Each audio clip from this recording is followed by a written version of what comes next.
వైఎస్ఆర్సీపీ అధినేత మాజీ ముఖ్యమంత్రి వైఎస్ జగన్మోహన్ రెడ్డికి మాజీ ఎమ్మెల్యే వల్లభనేని వంశీ కృతజ్ఞతలు తెలిపారు. తాడేపల్లి నివాసంలో గన్నవరం మాజీ ఎమ్మెల్యే వల్లభనేని వంశీ దంపతులు వైఎస్ జగన్ ను కలిశారు. కష్టకాలంలో అండగా నిలిచినందుకు వైఎస్ జగన్ కు వారు ధన్యవాదాలు తెలిపారు. కాగా కూటమి ప్రభుత్వం వల్లభనేని వంశీపై 11 అక్రమ కేసులు నమోదు చేసిందని వారు అన్నారు. ఫిబ్రవరి 16న ఏపీ పోలీసులు వల్లభనేనిని హైదరాబాద్ లో అరెస్ట్ చేశారు. నాటి నుంచి 140 రోజుల పాటు జైల్లో ఉన్న వల్లభనేనిని అక్రమ అరెస్టులపై న్యాయస్థానాన్ని ఆశ్రయించారు. విచారణ చేపట్టిన న్యూజివీడు కోర్టు ఇళ్ల పట్టాల కేసులో బెయిల్ అయితే మంజూరైంది.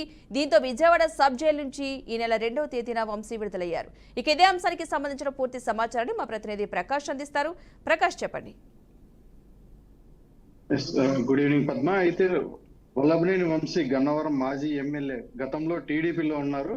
అయితే తర్వాత జగన్ గారితో కలిసి తాజాగా పరిస్థితులు కలిశారు. అయితే మనం తాజాగా జరిగిన పరిస్థితులు చూస్తే ఆయన జీవితంలో అసలు మర్చిపోలేనటువంటివి జరిగాయనే మనం అనుకోవాలా. అయితే ఇటీవల ఆయన పైన 11 అక్రమ కేసులు అయితే బనాయించారు, అరెస్ట్ చేశారంటూ ఆయన చెప్తున్న పరిస్థితి ఉంది. అయితే ఫిబ్రవరి 16వ తేదీన ఏపీ పోలీసులు హైదరాబాద్ లో అరెస్ట్ చేసి విజయవాడ సబ్ జైలుకి అయితే తరలించిన పరిస్థితి అయితే ఉంది. మొత్తం మీద 140 రోజులు జైల్లో ఆయన ఉన్న పరిస్థితి ఉంది పద్మ. కేసులు అన్ని పొలిటికల్ టార్గెట్ ఎలా ఉన్నాయి అంటూ వైసీపీ నేతలు అయితే అంటున్న పరిస్థితి ఉంది. ముఖ్యంగా ఇళ్ల స్థలాలపైన తర్వాత భూ కబ్జాలపైన, వీటన్నిటిపైన, తర్వాత ఎస్సీ ఎస్టీ అట్రాసిటీ కేసు పైన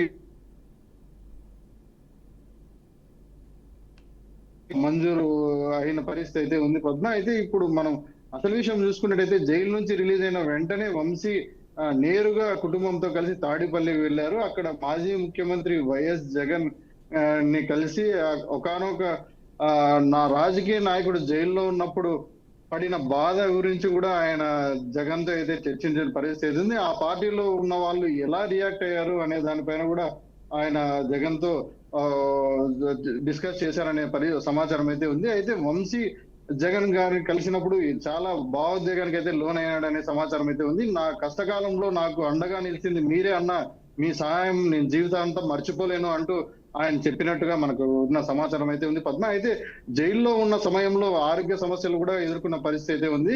ఈ మధ్యలోనే ఆయన ప్రభుత్వ ఆసుపత్రిలో చికిత్స కూడా తీసుకున్న పరిస్థితి అయితే ఉంది. తన జరిగిన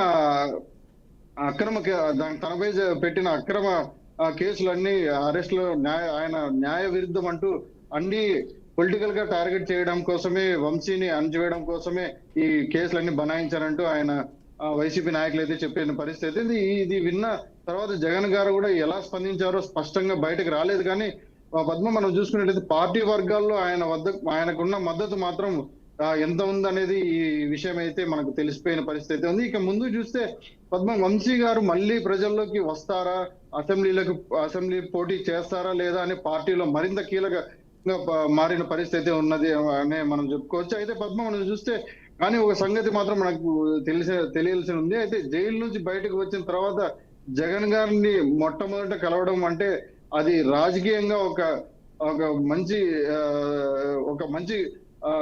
ఇదే అనుకోని చెప్పుకోవాలా. అయితే జగన్ అంటే వంశీకి ఎంత స్ఫూర్తిదాయకమో, లేదంటే ఆయన వెంటనే వెళ్లి కలవడంపై మనం అన్ని ఒకసారి చూస్తే దానికి జగన్ ఎంత సపోర్ట్ చేశాడు వంశీకి జైల్లో ఉన్నప్పుడు అనేది మనకు తెలుస్తుంది. మొత్తానికి ఇప్పుడు వంశీ రీఎంట్రీ ఎలా ఉంటుంది, ఆయన బ్యాక్ టు బ్యాక్ ఎలా వస్తారు అనే దానిపైన మొత్తం రాజకీయాల్లో తీవ్రంగా చర్చ నడుస్తుంది పద్మ. అయితే ఇప్పటికీ ఇది ఒక సున్నితమైన రాజకీయ సంఘటన అనే మనం చూసుకోవాలా. దీని పరిణామాలు ఎలా ఉంటాయో, గతంలో వంశీ చేసిన వ్యాఖ్యలు అన్ని దృష్టిలో పెట్టుకొని ఇవన్నీ జరుగుతున్నాయా, లేదంటే ఆయన మనం చూసుకున్నట్టయితే గతంలో టీడీపీ నాయకులను అయితేనేమి, ఇంకా కొంతమందిని అయితేనేమి పర్సనల్ గా కూడా మాట్లాడిన పరిస్థితి ఉంది. అవన్నీ టార్గెట్ చేస్తూ వల్లభనేని వంశీ పైన ఇలాంటి కేసులు ఏమైనా నమోదు చేస్తున్నారా, లేకుంటే ఇవేమన్నా ఆయన మామూలుగా చేసిన అక్రమాల వల్లనే ఈ కేసులు నమోదయ్యా అనే దానిపైన మనకు ఇంకా ముందు తెలిసే పరిస్థితి ఉంది. ఇంకా పెద్ద పరిణామాలు కనిపించవచ్చు అనే దానిపైన